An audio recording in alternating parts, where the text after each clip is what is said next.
from 20% to somewhere around 70%. So that's actually massive.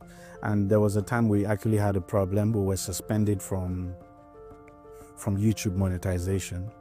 So it was with the help of NAMIP that we were able to overcome that problem. By the time we started with NAMIP, our YouTube subscriber base would be somewhere around 120,000.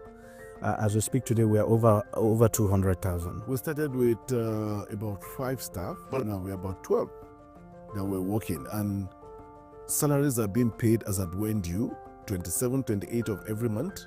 We're operating from Kano. There is no news outlet in Kano that has been monetized through TikTok. We're the first in the whole of Kano State. We've seen that in the growth of our work and helping us to even move from that 100% brand-based organizations to where we're now dealing with about 30-40% of our money coming from sales. We are at a point where we know that every month something is coming in, even if we haven't broken even yet. But by reason of the efforts that we're making, we see ourselves breaking even at some point. When I say breaking even, I mean coming to that point where the money that you use to operate every month is coming directly from what the platform is generating, outside of grants. So if you get grants, that's a plus. Then you have a lot of money to experiment with, to build new products with. During this NAMIP experience, I realized that our company was very profitable. I didn't know that because I was looking at revenues and not looking at profit lines.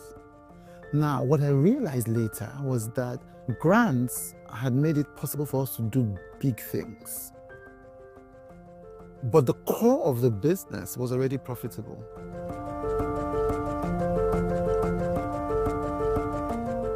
Those in business today who are advanced in some of the work that we're talking about in the cohort, where we have been helpful in sharing our own experience and helping those who are just starting to learn as well.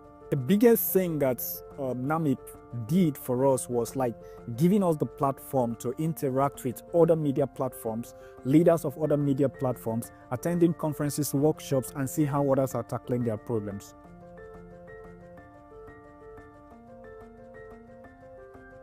The new currency is collaboration.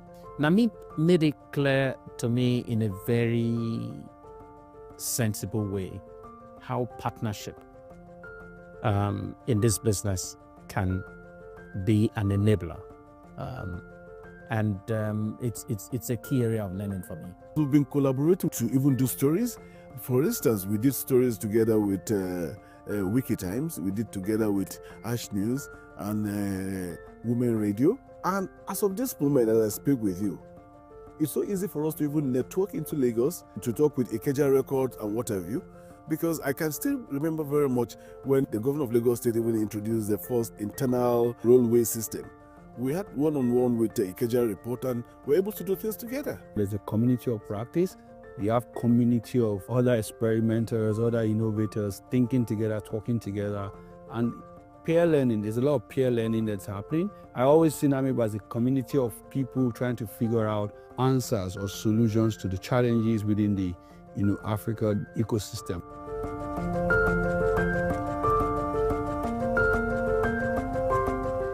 It's important for a media platform to be independent. It's important to be independent even of donors. And I've never understood it like that because I'd always thought that donors make you independent because you're not receiving money from government, from private sector, from individuals who have an agenda. So with donor money, but he says no, but the donors have an agenda, and it doesn't mean there's a negative agenda, but it means there's an agenda. But you as a media platform needs to be independent of anybody's agenda. And light bulb in my head that is the reason why I need to be fully independent financially. A big lesson that we've learned from being a part of NAMIP is this idea that innovation cuts across all of the different areas. It's good to have partners who understand the messiness of the journey and hold space while holding you accountable in that messiness. And it's funny because the thing that made me uncomfortable with NAMIP at first was the thing that made the greatest impact, which is they are very hands-on. And when you're an entrepreneur, you often want people to be hands-off because you have a specific vision. And so at the beginning, I was quite irritated by it, but not too much because they have a positive outlook. You sense that they want this thing to work. That's why they are breathing all over you. But that's held me accountable to more than usual, you know? And it came at the specific time when we needed to experiment with building our own platform and going into events. And because I knew that I was going to be accountable to these people, I didn't give myself a lot of latitude with the support that they gave me. I directed it. NAMIP's Phase 1 is wrapping up, but its legacy is just beginning. The grantees are still building, the ideas are still growing, the movement is alive.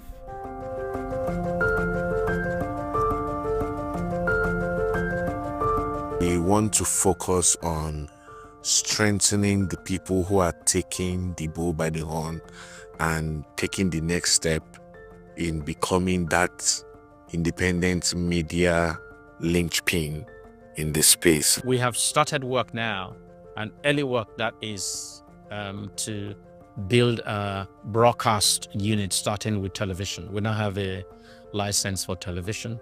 It's nothing like we've seen in Nigeria. We're moving straight to replicating what we've done with Business Day on television. Just be a niche television station focused on business. If we're building a new product, we're not just now building a product the way we built in the past. We're going to figure out the revenue side of it.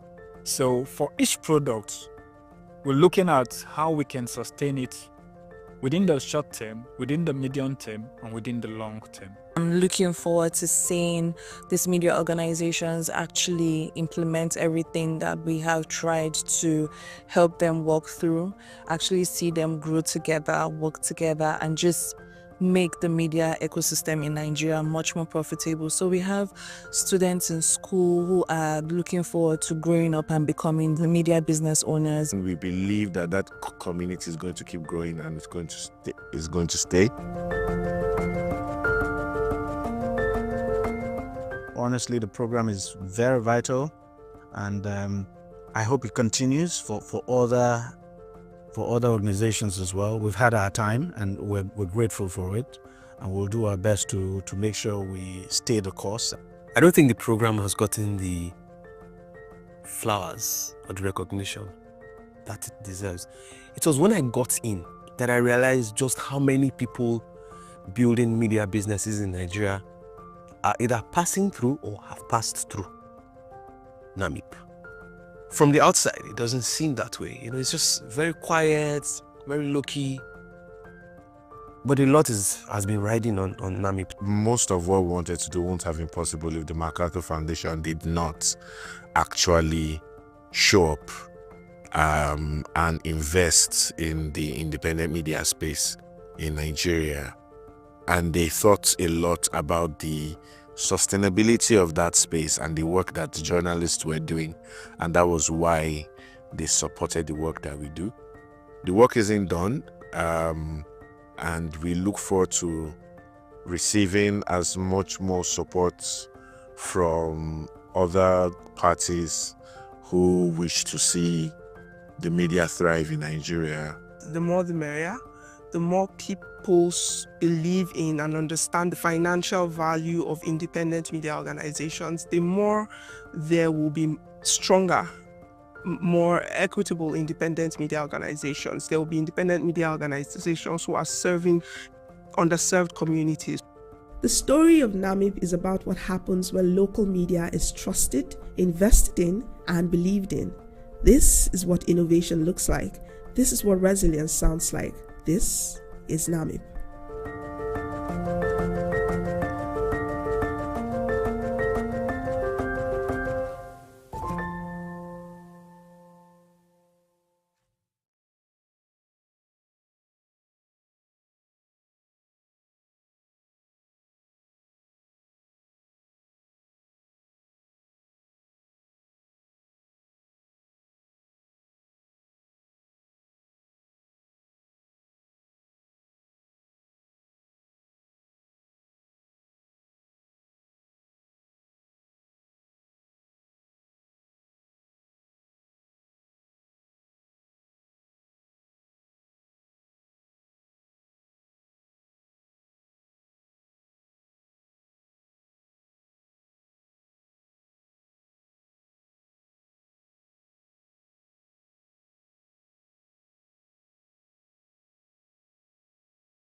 So I'd like to call the room to order.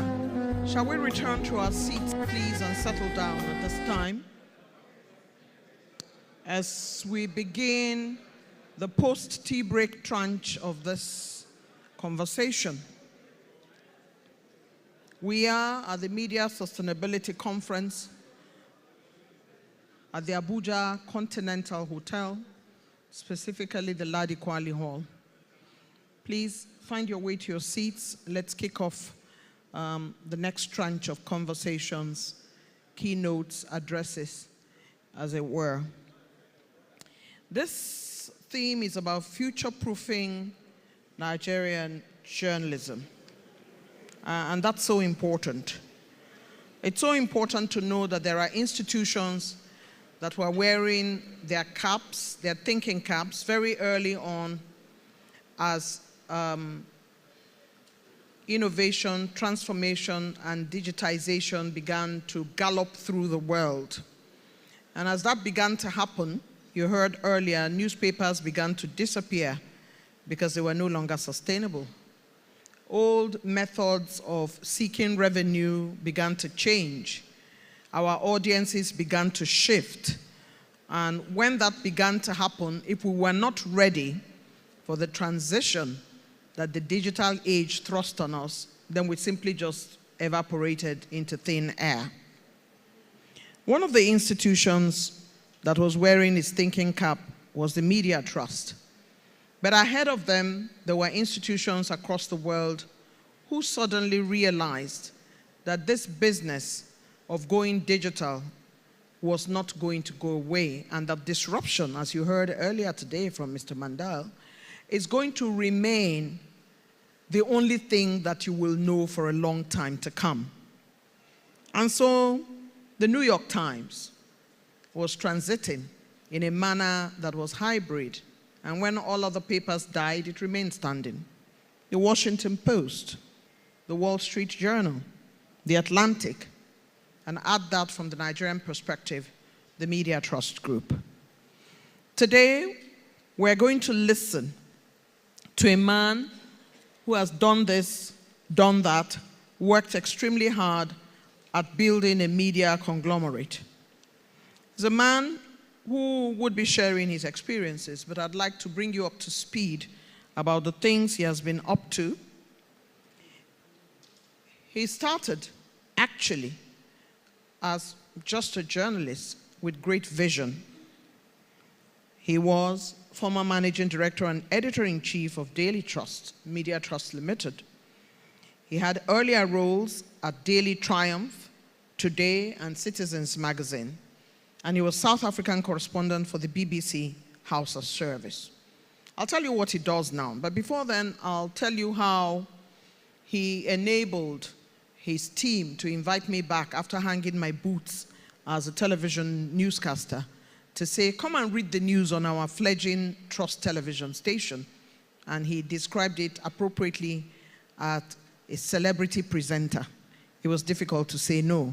So I returned to television, to Trust TV, based on the persuasion of all those who are there, led in chief by Manir, my brother, with whom we had an afternoon conversation in his office. You know, you will be encouraging younger people to learn how to do it right. You know, you will come back and the other generation that don't know you will now know you. You know, you will be teaching and guiding the younger generation. There was nothing they didn't say. So I packed my bags and entered Trust TV as celebrity presenter. Now, the other thing is that a former Director General of the Nigerian Television Authority, where I had served for 34.5 years, had said one afternoon that he wanted everybody to be four-legged. So you couldn't come and say you were just a news reporter. You had to learn how to be a cameraman, also how to edit, also. And everybody resisted it. They were very angry. What does he want to do? He wants to kill us with work? What does that even mean? But they have to thank him today because they were four-legged. And that is what we should be doing when we thank the gentleman who is coming up to the podium in a short while. Because he then transited from being a man in the newspaper to being a television presenter himself, and then got his staff to also begin to transit, making them four-legged. Founder and chairman, Media Trust Limited, publisher of Daily Trust, Weekly Trust, Sunday Trust, Aminia, Kilimanjaro, Trust TV, Digital Trust, and Radio Trust. Re-elected President, Newspaper Proprietors Association of Nigeria, MPAN, Chair, Africa Media Initiative, Executive Board Member and Chair of the Nigerian National Committee at the International Press Institute, recognized as one of Nigeria's most respected media entrepreneurs and journalists, especially in championing independent journalism across multimedia platforms, noted for advocacy on press freedom, professional integrity, and sustainable media business models. He has many survival strategies up his sleeve. He's data-driven, he's analytical, and he's serving his niche audience and moving away from that and trying to capture the world. Please help me welcome, for media sustainability in Nigeria, the Media Trust Experience, in the Experience chapter of this conversation, the Chairman, Media Trust Group, and President, Newspaper Proprietors Association of Nigeria, Malam Kabiru Yusuf.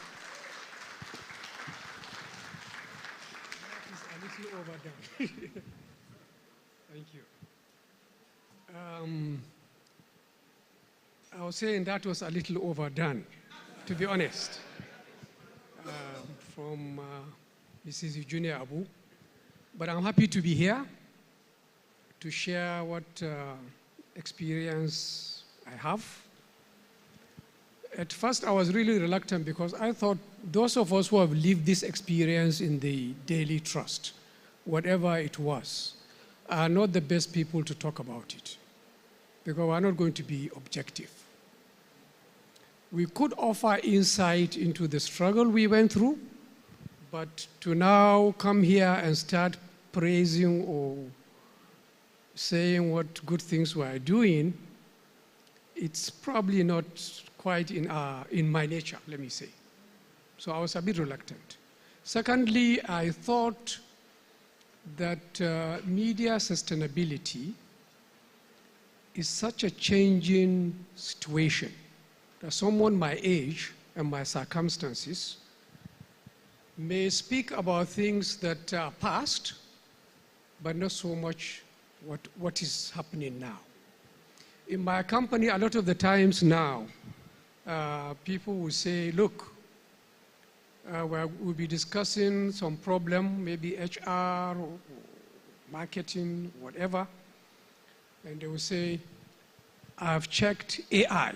I've sent an inquiry to AI, and AI has said this. And to me, it's somehow strange because I can't imagine that AI will relieve us of the tedium of thinking and struggling with our problems. So personally, I don't connect when people say, well, look, AI said this. So I don't know whether sustainability has changed from my days or my earlier days. So that's why I say, well, look, am I going to be talking about something I know? Or is it going to be outdated by the time I say it? I think my third problem is these days I present a program, as Eugenia said. I try to also reinvent myself, and I do a program on TV, Trust TV, called Reminiscences. And basically I talk to elderly gentlemen. Our cutoff date is somebody 75 and above. And we have reached up to 96. People who are still alive and thinking. Many of them who have played a very prominent role in many areas of life in the country. And what I learned from talking to them is that if you allow old men to talk about their past, there may be no end to it. I've sat there listening to these gentlemen speak for 3 hours. And the amazing thing is, the longer the distance in the past, the more they can recall. They will tell you the name of their classmates in primary school, their teachers, things they have done as DOs, this is district officers in the colonial days. So I worry, I say, well, look, are these guys, do they know what they're asking for by asking me to reminisce about the media trust? I hope you are ready, because you asked for this. So let's go into the subject of media sustainability. Again, I don't know what AI will say about this. I'm sure the experts here who will give you a more rigorous, more data-driven definition. But my own definition is, I hope you are not telling me it's time up. Okay, I'm supposed to actually, I'm very bad with protocol, but yes, we have the representative of the special guest, who is the minister, Mohammed Idris, and I think he's Dr. Dili Ezaga, I'm sorry if I got the name wrong, who is the executive secretary of the Nigerian Press Council. I don't know if I have tangled with you, but we know them, the Nigerian Press Council, and he's the executive secretary. So like I said, I will define sustainability myself as first, grow your audience. Find and grow your audience. Second, find a way to make the audience pay for your content. And of course, advertising space that comes with building an audience.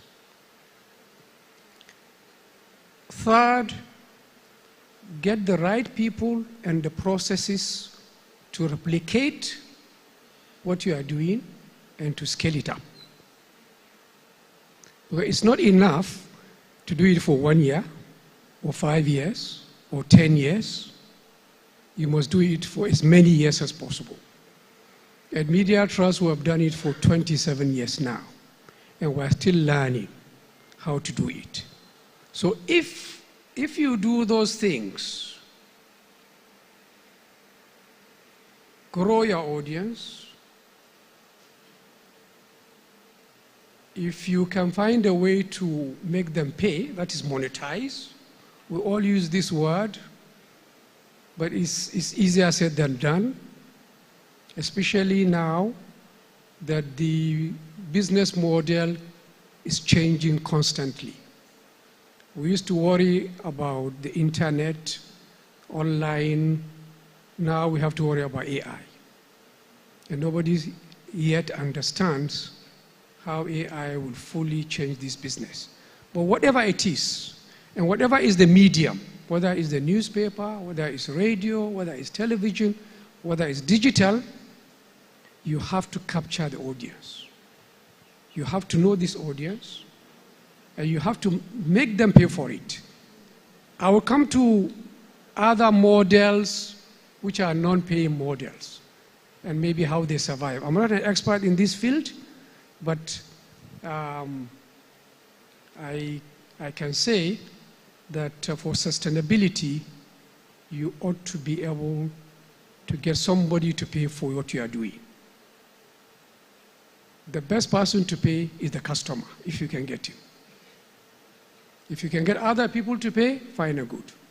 I'm not so familiar with that model of business. So, in other words, what I'm saying, and I think it has been said by others, is that you have to build a business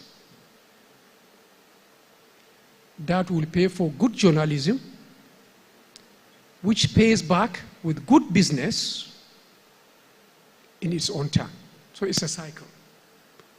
You build a business, it allows you to do good journalism, and good journalism pays you back. So it's like a sustainability cycle, in my own experience. And I think that nearly all big media organizations, whether in the Western world or in the Eastern world, they are based on this. The ones we hear, Eugenia was talking about the New York Times and all these big newspapers, whether in India, Japan, Australia, and of course the Western world that we are more familiar with. So you have to find a way to turn your media vision into a business, and that business can now support you to do the kind of journalism that will keep your audience and that will persuade them to pay for the content. And of course, to others to pay for the space or the audience that you have created. Now, I know that there are older models of, if you like, advocacy or campaign journalism. And these models are actually part of our history in many ways. The independence struggle in this country was partly carried out by media organizations, newspapers in those days, that are purely set up to campaign for independence. So yeah, there is the campaign journalism or advocacy journalism, And if you look around, you will still see that some people are still doing that. They set up newspapers not to make money, not to keep them going for a long time, but just for a short-term, maybe political objective. I think Kole Shetima was talking about this sudden influx of new media that comes around election time. We see it. They just come there, and then immediately after election, like many of the political parties, they also go to bed or go to sleep until another cycle of campaign. So we're not talking of those, because those have their own aims, and I think that when they satisfy that, they move on. I'm also aware of a newer model, which is the public interest or grant-based models. And I think what we are discussing here, the NAMIB grants, helping to start up new media, and also media that rely the public advocacy. I believe that also that's a model. I'm not competent to speak on that, but I think I've seen Dapo somewhere on the program. This is the kind of thing that he does with Premium Times, and I'm sure we can learn from him how that model works. For me, even though actually I was a comrade in the university, for those who know me, and I was actually the secretary of our ASU branch in Sokoto University, where I was a young lecturer. My first foray into journalism was with The Guardian in Lagos. The Guardian was only 1 year old when in 1984 they gave me a job. I was a lecturer in Sokoto, and I just wrote to the publisher. I said, look, I could contribute to your newspaper. And I think he was so intrigued by that. He sent me a ticket to go to Lagos, and that began my journey into journalism. I had earlier on gone to the New Nigeria, but I made the mistake of going to the HR manager or admin manager. And he told me, look, we have no vacancy. So I advise young journalists, don't go to the admin manager. He has no imagination. He will just look at his whatever and say, so I was put up by the New Nigeria, but the Guardian took me, and if you know the Guardian of 1984, it was a very exciting time. It came up, and I was doing new things in Nigerian journalism. But one thing you learn at the Guardian, in fact, the campaign slogan of the Ibru group, for those of us old enough to know, is what? Not too many people know this. Ibru means business. That's their campaign slogan. Ibru is a large business conglomerate. Sadly, I don't know why they went into the media. A gentleman called Alex Ibru started the Guardian newspaper. He's a part of the Ibru brothers. But believe you me, Ibru means business. Because when I go into the Guardian, I discovered that the gentleman wants to run it as a business. 2-3 years, into the business, they discovered that they are not making the projected income they thought. So what did they do? I was offered a salary of 10,000 naira a month, which was a lot of money for a lecturer then. But suddenly, my grade was cut by 25%, and I came down to 7,500. Something that can't buy you lunch today in Nigeria, isn't it? But that was the salary of a correspondent in The Guardian. And the logic of Ibru is that, look, I'm setting this as a business. If he's not making money, I cannot afford to just continue funding it. You guys will have to take a cut. Many of us complain that, look, this man thinks he's selling, because their main business, I think they are selling frozen fish. And then later on motor cars and all that. And many of the Guardian people are intellectuals from the university, especially Ife. And we say, look, this man doesn't know what he's going into. He thinks he's selling fish. You can't run a newspaper and not allow this funding to continue. If you say you're going to run a newspaper, you have to find the money. So anyway, that's my first experience in journalism. Good or bad, it is in this business environment. I didn't last very long because on that salary in Lagos, believe me, it was very tough. I was used to living in Sokoto. I was a young lecturer. I had a house, a bungalow in the GRA, but I wanted that adventure.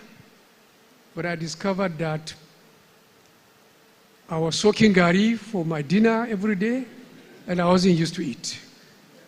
And so I'm ashamed to say I didn't last in that, because I was offered a job, actually, by Triumph in Kano. And Triumph newspaper is the only company I work with which is government-owned. And I mention it just to give you the contrast before I go to the story of Daily Trust.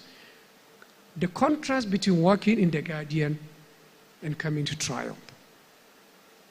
It tells me a lot about the difference between the private and the public media.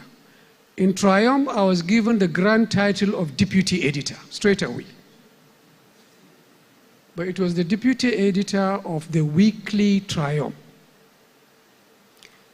This was a big company, for those who know it, in Kano, in a huge premises with 200 staff, a big printing press, but they were doing only one weekly newspaper, once a week. And everybody was content. Do your job, take your salary. I had a nice house, I had a car and a driver, deputy editor.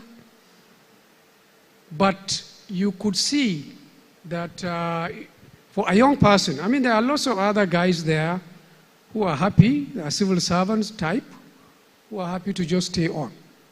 But I just discovered that, you know, it wasn't really challenging, as you can see. One edition a week. So at one point, General Babangida was visiting Kano as president. And the management said, look, what do we do special to welcome Babangida? We have a printing press. We have the staff. So we said, why don't we do a special edition, a daily edition, during the period of the visit? And we did. We did it for 3 days, thereabout. And afterwards, we looked at ourselves, so we can do a daily edition. Here it is. For 3 days, we've been outputting. Of course, the deputy editor was put in charge of that job, not the editor. The editor was kept in her, she's a nice lady, who some of us know. She kept her job. So I was pushed there. And when it was over, they said, okay, look, we have done this daily. Can we continue? And I was foolish enough to say yes. We can continue. Why not? We have done it. But the long and short of it is that my colleagues were not ready. Sometime I will come to the office at around 2 p.m. to produce the next edition, and I'll be the only person in the office. Because they are used to the rhythm of the weekly. They will not show up. And being the hot-headed person I was, I will issue a query to everybody who will arrive. You know, thinking that this is a way I can put some discipline into the organization. Anyway, after some time, I had to give up. I moved to a newspaper called Today in Kaduna. Later on, we did another one called Citizen in Lagos.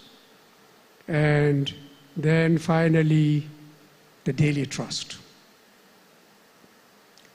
Now, The Daily Trust started in 1998. For those of you who can remember, this was when Abacha was in power. And believe you me, press freedom was under challenge in Nigeria. A lot of people will say, this is not a time to start a newspaper. But we had nothing to do, no other job. Actually, I had been a freelancer. I went abroad, spent some time in South Africa, Namibia, came back. I really didn't have a job. I did try going back to the university, which I did, but I found that in that period when I left, the university has changed to the point that really a lecturer is not a lecturer. My students didn't want us to discuss ideas. When I'm talking, they will pause me and say, rewind. And I don't know what I said before, because I'm not reading from a script. All they wanted is to take notes and do their exam. So I found that maybe journalism really is the place to go. And so we started discussing, look, what do we do? Our magazine, The Citizen, has died. And so two of us, Mr. Ajibola is here, started a small media company. So this is the only way to survive. You know, at first we were doing PR, which is every old journalist is a PR man, so we're doing PR. Going to friends to give us calendar to print and things to do. But eventually, I felt that, look, there is an opportunity for a newspaper, difficult though it may be. And I think we could somehow find a way to do it. So, the Daily Trust is largely journalist-owned and run media company. Many people find it difficult to believe that. The belief in Nigeria is that there must be some rich man behind you somewhere. I remember having this interesting conversation with a gentleman called Abubakar Rimi. Many will know him, Governor Rimi. I was visiting the UK and somebody said, look, Rimi wants to see you. I was in a small bed and breakfast somewhere in London, and Rimi was in the Churchill Hotel. And of course, I don't mind going to the Churchill Hotel for tea. And he said, look, come and see me. And I went. And he was trying to quiz me. Look, we've been seeing this paper. Who owns it? Who owns it? I said, no. I said, we own it. You couldn't believe it. Because you see the experience today in Citizen, you could see how funding can kill newspapers. Because if you take somebody's money, you probably have to do one or two things to please him. So in any case, like I said, we started very small. Two of us in my house in Kaduna, talking about what do we do. And later on, we moved to a hotel in Dawaki Road, where we brainstorm all day. Look, how do you bring this? And I think it was actually in one of those sessions in my house that my wife Aisha suggested the name The Trust. Well, we've thought of all the names, and invariably somebody else has picked it. So she said, well, how about Trust? And of course, she never allows me to forget that this company is named by her. So I would say this tradition of brainstorming, discussing, trying to come up with new ways to do all things is one of the DNA of our paper. And indeed, we have maintained it in the form of an annual retreat we do, where the senior management and the board would always go to somewhere nice and discuss and figure out. So there is any new challenge that comes up, even AI, whatever, we will figure it out. Because there is nothing the human mind cannot really do if you set yourself to it. So this annual retreat, which we do, is one of the things I would say a media company is as good as the new ideas it churns out. If you don't have this facility or capacity to rethink the model, you probably will have challenges that are difficult to deal with. So we figured this out. We do it every year. Indeed, we are doing one in November. And like I said, we choose nice places. In this case, we are going to Naivasha in Kenya to do this annual retreat. So you can see it's a nice company to work for if you are in senior management. Now, we do have other shareholders. It's not that we have the money, we the journalists. Like I said, it's a largely journalist-owned, journalist-run company. But we have other shareholders, businessmen, people who are not in the media. But we keep them happy by running the company well and paying them regular dividends. A Media Trust shareholder, and there are a few here in the room, will tell you that he values his shares. Because again, it's a business. It's a business. You see, this idea that we journalists, and I heard Mr. Junior Abu say, we know, somebody said, we know the craft, we know the grammar, and whatever. But then we forget the business side. So those of us who found ourselves increasingly running a large company like the Daily Trust, we have to go back to school. All our managers have been to business schools, Lagos, even Harvard, all our managers. We make sure you continue learning the business side of things. And the way to keep shareholders happy, because you need their money, is to make sure that they see that the company is well run and you pay them dividend. Because my friends who invested in the company, and they made very small investment, they were saying, look, let's give it to you. You are the one who want to run a newspaper. The moment they see the company growing and doing things, they became more and more interested in their shares.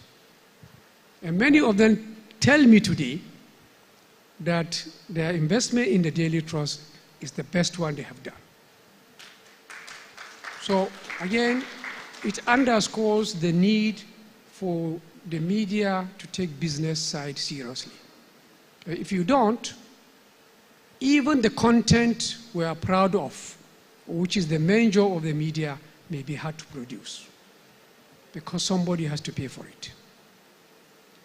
So the shareholders, outside directors, I think they leave us alone to figure out how to grow this audience and to monetize it. And when we notice the audience is moving away, as it does every once in a while, especially now, we also find a way to chase after the audience. Because you have to keep chasing after them. They move from one platform to another, one medium to another. So in short, that is the story of Media Trust. It is a very simple story. But for those who can read between the lines, it is also quite complex. Thank you very much.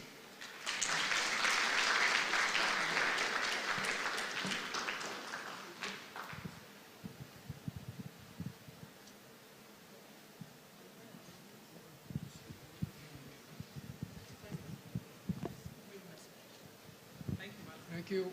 Thanks a lot. Thank you for informing us how you hated soaking gari every night. How it was difficult for you to stay in an establishment where the money was not taking you home, your salary was not taking you home, and you decided to go to Triumph, where you suddenly started producing a daily newspaper when you had been used to doing weekly. Sometimes the things that make us become are the things that challenge us, the things that we take in our journey that make us better, that gives us the grit that helps us to keep going. Malan Kabiru has given us that fantastic experience sharing that has to do with how Media Trust became Media Trust, media sustainability in Nigeria, the Media Trust experience. Please give Malan Kabir a round of applause. We thank you for giving us that story that we will hold in our hearts to see how yourself and Mr. Ajibola and other people on the road to building a media conglomerate started from a humble beginning. And today we are looking at what we can see as Media Trust. Congratulations. You know, if you get the right people to take on your business and to scale up, it helps. With sustainability, you have to be able to get people to pay. You have to build a business that allows you to do good journalism, and good journalism pays you back. It's a sustainability cycle. We thank you very much. Again, I'd like on behalf of the organizers to welcome the special guest of honor, the Honorable Minister of Information, Honorable Muhammad Idris Malagi, who is represented today by Dr. Dili Ezega, Executive Secretary, Nigeria Press Council. We're very delighted to have you join us today. Welcome. We shall be taking a couple of goodwill messages before we get to the turn of the special guest of honor. So you will crave your indulgence to listen to us as we speak to this media sustainability conference that would help us all to change together and become better media persons, better institutions, with the back of our mind telling us that we also need to make the money to keep media going. Otherwise, it's really just going to get our papers and our media institutions folded up. We have been having quite a number of conversations around that, and those who have been supporting and promoting media sustainability are all in the room with us today, for which we are grateful. This conference is organized by the Daily Trust Foundation and Media Development Investment Fund. We thank them for bringing us all together today. Let me go straight to the goodwill messages, and I'd like to invite quickly to the podium Mr. Charles Kalu, Publicity Secretary of the Nigerian Guild of Editors, to come and deliver the goodwill message on behalf of the Guild of Editors. Is he in the room? Have I missed him? Oh, there he is. My brother is here. You have 3.5 minutes to deliver your goodwill message, so we can run for time to allow us to take everything we need to take. Thank you. Welcome. Thank you very much, ma'am. I'm not sure I'm going to take up to 3.5 minutes. Good afternoon again. My name is Charles Kalu. I am the Social and Publicity Secretary of the Nigerian Guild of Editors.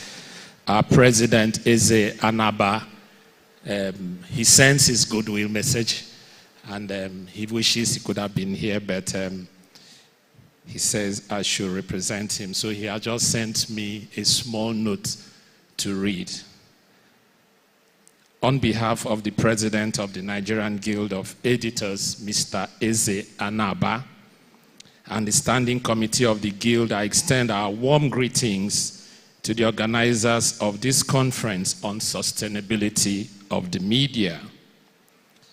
Your interest in promoting excellence in journalism and ensuring the sustainability of the media industry is truly commendable. That is a Media Trust. The NGE supports programs like this, recognizing the importance of discussing critical issues shaping the future of journalism and media sustainability.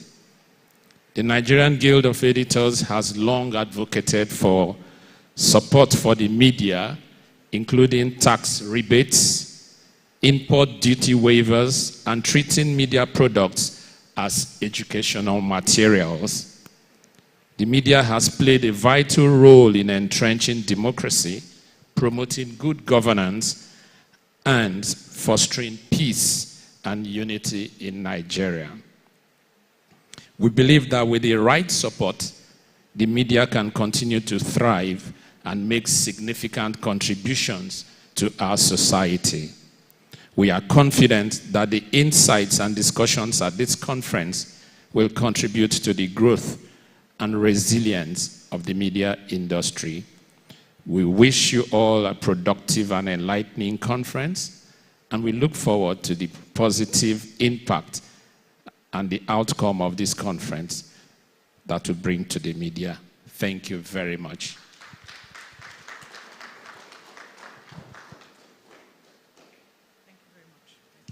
Thank you very much for keeping it sharp, short, and sweet. The Nigerian Guild of Editors, represented by Mr. Charles Kalu, Publicity and Social Secretary of the Guild of Editors, and he thanks the organizers for bringing this together to make a positive impact.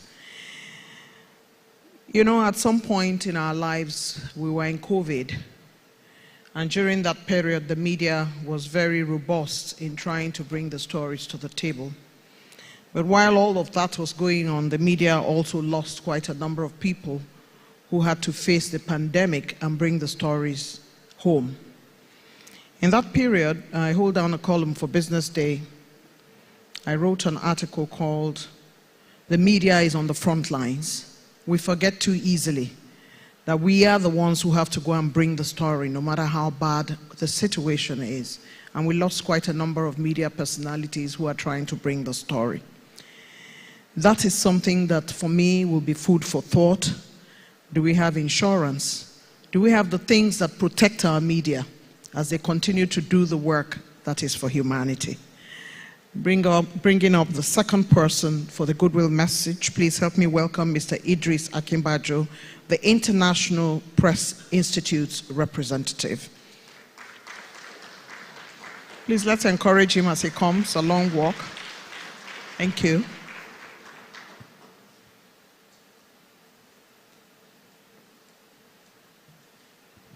Thank you very much. Good afternoon, everyone. I'm here on behalf of the President of the International Press Institute, Mr. Muskilu Majid, who is unavoidably absent and has asked me to present this brief goodwill message on his behalf. The International Press Institute is committed to defending the freedom of the press and media independence globally, be it in Gaza, where scores of journalists have been killed, or in Ukraine, where the Russian invasion has made journalism difficult, or in our country, Nigeria, where several challenges plague journalism. At the International Press Institute, we are committed to ensuring that we contribute to removing all the barriers that prevent journalists from doing their work independently and efficiently. In Nigeria, several challenges face journalists. We have state actors continuing to arrest and detain journalists illegally using draconian laws, even in a democracy. We have non-state actors kidnapping, assaulting journalists in the course of their duties. We have an increase in slap suits that are making it difficult for independent journalists and newsrooms to do investigative journalism and hold power accountable. But if you look at all of these challenges, there is one that is arguably more important than the rest. It is the sustainability of the media. Increasingly, you will see reporters complain that the reason why they are involved in brown envelope journalism in Nigeria is because their newsrooms, their media owners are not paying them well or are not paying them regularly. But when you confront media owners, the challenge is that newsrooms are finding it difficult to sustain their operations. And that's why the International Press Institute is grateful that NAMIP and the Daily Trust Foundation have come together to organize this conference to help newsroom owners discuss and find ways to face the challenges that is making newsroom sustainability, newsroom funding a problem, and how those problems can be overcome. The International Press Institute is open and welcome to working with these organizations and with the Nigerian media space generally to overcome all the challenges that hinder us from practicing true and efficient independent journalism. Thank you.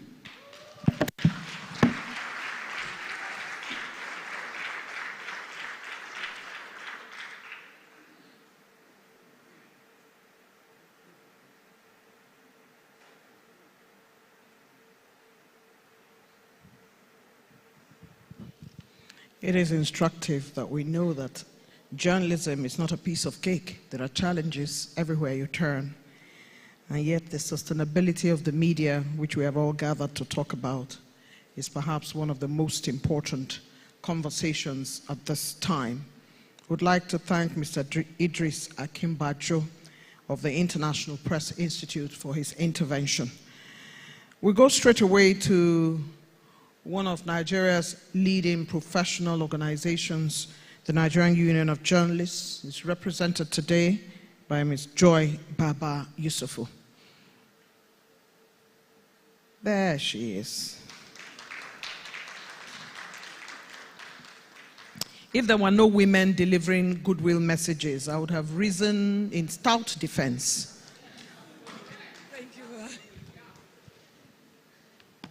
Good afternoon, everyone. I stand to represent the Nigerian Union of Journalists, Abuja chapter. And the speech I'm going to give today is on behalf of the chairperson of the NUJ Abuja, NUJ FCT chapter, Ms. Grace Ike. The NUJ is committed to safeguarding the future of journalism in our country. In a time of rapid technological change, economic uncertainty, and growing threats to press freedom, the need for future proof of our profession has never been more urgent. In NUJ, we want to remain sustainable models, embrace innovative, and uphold the ethical foundation that give journalism its power and purpose. We hope that this conference will catalyze for actionable solutions that protect the independence of journalism, support media visibility, and empower next generation of reporters, editors, and next storytellers. The future of Nigerian democracy depends on the strength of resilience of its media. Together, let's chart a path that ensures journalism not only survives, but thrives. Thank you very much.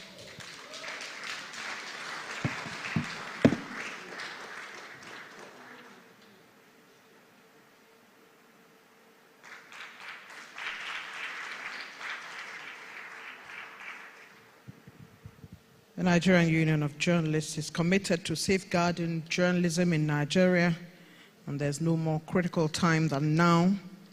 And of course, as everybody says, this is such a good time in this complex world, at a time like this, that media sustainability should be in conversation at a time such as this. Let's give a round of applause to that last goodwill message that has come from the Nigerian Union of Journalists.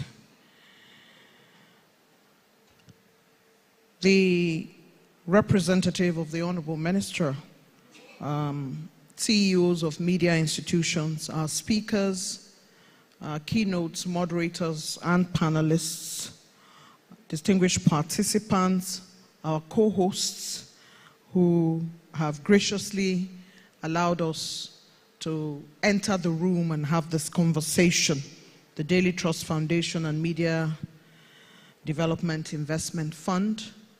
We are truly honored to be the ones that will lead this conversation to protect the future of journalism in Nigeria, and particularly the future of the next generation of journalists and those who have chosen this profession as we have done several decades ago. It is now my singular honor and pleasure to invite the representative of our special guest of honor, the Honorable Minister of Information, Honorable Mohammed Idris Malagi, in the person of the Executive Secretary of the Nigerian Press Council, Dr. Dili Ezega, to deliver his special guest of honor speech. Please come forward, sir.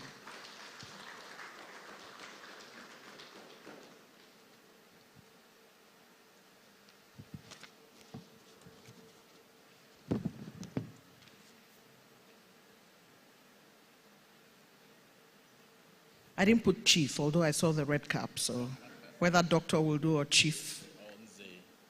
Say? Nze. Oh, which is the traditional Igbo title position. That's right. Right. Nze Deli, welcome. Thank you. Good afternoon. Malam, you preceded me at the Guardian by 1 year. And if you earned 7,500 naira a month, then Guardian owes me a lot of money. I protest. I earned 400 naira a month. All right. If to say una pronounce my surname well, I for fear una. It's Ezuga, but I'm used to Ezuga, Ezega, and all the Ezus. My apologies for coming late. I was somewhere else, again, representing the minister. So I'll quickly read his message. I will stand on the protocol that's been established before now. I bring you warm greetings from the federal government of Nigeria under the dynamic leadership of His Excellency President Bola Ahmed Tinubu, GCFR, whose unwavering commitment to national renewal continues to shape a bold and inclusive future for our country. It is a privilege to address you at this strategic gathering dedicated to future-proofing Nigeria's journalism media. The theme could not have been more timely, as it resonates deeply with this administration's resolve to build resilient democratic institutions, strengthen public accountability, and nurture an environment where innovation in media can flourish without fear or favor. Since assuming office, President Tinubu has remained steadfast in delivering reforms that enhance transparency, drive economic recovery, and secure the nation's democratic space. From bold economic policies to sweeping governance initiatives, the administration recognizes the critical role of a vibrant and professional media sector in sustaining these gains and deepening civic trust. At the Federal Ministry of Information and National Orientation, we are proud to be at the core of these efforts. Under my stewardship, we have prioritized national reorientation, strengthened our public communication systems, and championed truthful, responsible, and inclusive narratives that reflect the aspirations of our people. We acknowledge that independent journalism remains a pillar of democracy. That is why we are committed to creating policy frameworks that encourage media innovation, protect press freedom, and support the transition of legacy and emerging platforms into viable, self-sustaining entities. Our collaboration with stakeholders, locally and internationally, reflects our belief that the sustainability of Nigeria's media must be co-owned and co-driven. To our media entrepreneurs, civil society partners, and thought leaders gathered here today, your work matters. Your courage matters. And your willingness to interrogate, innovate, and inform is what gives voice to our democracy. Let this conference inspire deeper collaboration, stronger institutions, and a renewed sense of purpose as we look to the future. On behalf of the federal government and the Ministry of Information and National Orientation, I commend NAMIP and the Daily Trust Foundation for convening this impactful conference. I assure you of our continued partnership as we strive to make Nigeria's media ecosystem more dynamic, professional, and future ready. Thank you, and I wish you fruitful deliberations.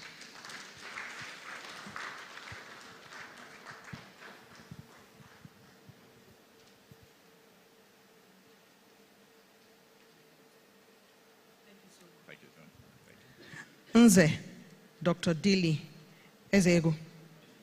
Ezuga. Ezuga. But the spelling is an EA. Oh, EZU. Whoever presented it didn't write your name clearly. My sincere apologies. It's my duty to know how to pronounce your name. Thank you so very much. Indeed, coming from our special guest of honor, the Honorable Minister, he wishes that this inspires deeper collaboration. He commends the organizers. And as said, the government, under the leadership of His Excellency President Bola Ahmed Tinubu, have strengthened public communication, and that independent journalism is the pillar for deeper conversation and deeper collaboration. And as they continue to pave the way in protecting not just Nigeria's media and protecting Nigeria's sovereignty, because sometimes, you know, it's not just enough to talk about the press that is owned by government. It's also important to remember that there's sovereignty, different from Japan, different from China. And more often than not, most nations protect their sovereignty fiercely. And also because sometimes international media can present your nation in ways in which it is not, and present your nation in ways that is not understood by the rest of the world. No nation is beautiful in culture, in food, in fashion, and community like Nigeria is. A round of applause for this nation. I'd like to thank you, sir, the Director General of the Executive Secretary of the Nigeria Press Council, for doing the honors on behalf of the Honorable Minister. We're truly happy that you could make the journey, and the time that you arrived is the time that God has spoken. We thank you. Thank you very much. Another round of applause for him, please. Thank you very much. Today, we're taking very interesting commentary. And after that commentary from our special guest of honor, we would like to call on a man who had an early role at Radio Nigeria and the African Guardian magazine. I dare say that the Guardian is trending today. I wrote for the Guardian for 22 years as a feature writer.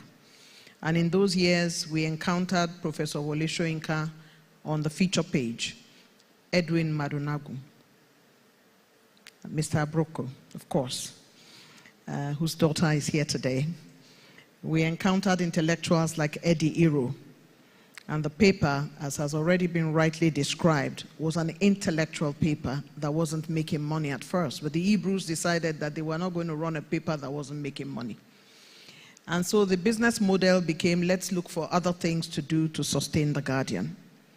And so if you have ever been in the Guardian, you will understand, as somebody said to me many years ago when I went to teach, that in the Guardian, with Emeka Izeze as editor and later managing director, and all the people in the Guardian, including those who worked like Yemi Ogumbi and all the big names that came out of newspapering, they went out, they covered a story, and they were regular stories. And they were told to pound the streets and bring a story. And if you couldn't find a story, the gentleman said, I was asking myself, maybe we should just have an accident. Let everybody die except me, then I'll have a story.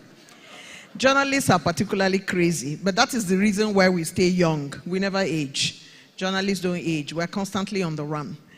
And so this gentleman who has done the Africa Guardian magazine with people like Suli Abu, the Ruben Abatis of this world, all of them in the Guardian. At the time I was there, the Onukaba Adinoyo Joes of this world. He is the founding editor of the News, PM News and Tempo magazine, notable for daring investigative reporting. He served as director, African programs at Panos Institute, Washington, D.C., project director at Freedom House, before joining EFCC as policy director and chief of staff. He founded the Wole Soyinka Center for Investigative Journalism. I don't see Motunrayo in the room. Oh, there she is. And she tells me Dakpo is my role model. He pushed and pushed until I became. And Dakpo has role modeled so many people. He co-founded Premium Times in 2011 and currently serves as publisher and CEO of Premium Times and Center for Journalism, Innovation and Development. And dare I say, he added publishing to his resume, because I've seen books that Premium Times has published. This is about sustainable and thriving, the Agile Media Organization. And we invite my brother and friend, Dapo Olorunyomi, publisher, Premium Times. And they say when you are a journalist, you do a little bit more. And so I decided that I will take his full government names. Mr. Oyedapo Oyekunle Olorunyomi. There you go. Thank you, ma'am.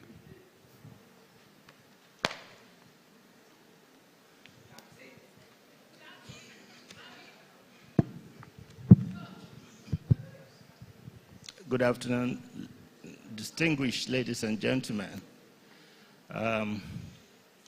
First, I'd like to thank very profoundly NAMIP and the Daily Trust Foundation, Daily Trust family. I believe Daily Trust has become a very signal and important name in Nigerian journalism. It's a favorite newspaper of mine, and I think it's doing something very important, both for our democracy and for the development of this country. I want to also thank particularly NAMIP for its 3-year journey in Nigeria today, and particularly the very creative programming that is brought to the whole question of the crisis of the media in our country, and I believe other markets that you have served. And I noticed that it's not enough to give organizations grants. You follow up with very tailored coaching, which is very, very important, and perhaps more than that, technical assistance. So for all this, I thank you guys, and I thank the partnership that's led to us coming here today. And just in case, you know, the whole reading today is like a prolix, I want to leave you with the thoughts that I'll be speaking mostly about 3 important things. One is that I think if we want to understand the question of crisis, perhaps it's also important to understand the moment in history in which we are discussing this issue. I think part of the difficulties and challenges of understanding the whole conversation around sustainability is to forget that, and historians know this better than all of us, that society is always in transition, and that at this moment in time, what we will be calling sustainability probably is different from what people at a different historical moment will be calling sustainability. So that if you look through all the industries today, the crisis that the media is going through is also present and significant in all of them. So it is not unique to the media. And if we will then make significant breakthrough, both in our understanding and then crafting solutions to this crisis, we have to first go back, understand the moment in history in which we are in. And I think in our own country in particular, something significantly happened. I date it to 1995. This country joined the world in making a transition to what you will call a digital age. Now, the logic of the digital society, therefore, is significantly different from every other episode in history. And if you then want to understand both growth crisis and resolutions of those crises in a this epoch, you cannot use the logic of a pre-digital era for significant breakthrough. In other words, just to summarize that very quickly, is that we continue to use the logic of an industrial age trying to solve the problem of a digital age. That's one. The second, but quite related to the point I'm making in this paper, is that no other time in the recent history of our industry are we confronting a crisis of a very structural nature where both the media and the platform upon which we serve and try to make meaning, democracy, are in twin fundamental crises. So democracy itself, of which the media is a very crucial and important element, is undergoing perhaps its most existential crisis in recent years. At the same time, the media, which seeks to serve it, tries to provide accountability measures to its operation, is also undergoing. And we've not encountered that kind of crisis. Historians, or perhaps more clearly, social scientists, we call this a crisis in the nature of a historical conjuncture. So this is a conjunctural crisis we're dealing with. And we can tinker with it, we can make reforms, we can improve, but if you don't understand these things in that very systemic sense, then we'll just, be put in problem, building on problems and problems and problems and never finding a solution. So, having said this, believe me, we can all go home, and that's it. That's all I really have to say here. But I have to reflect also on our own journey as a newspaper. I also look at best practices that we are seeing all over the region and bring all that to a conversation that I hope will be useful today. So I say central to our conversation and discussion today is the profound concept of future proofing. And for me, this is not just a buzzword. It embodies a strategic imperative for a long-term survival and relevance in an unpredictable world. In essence, we are talking of designing things in such a way that they remain functional, relevant, and effective in the face of anticipated changes and challenges.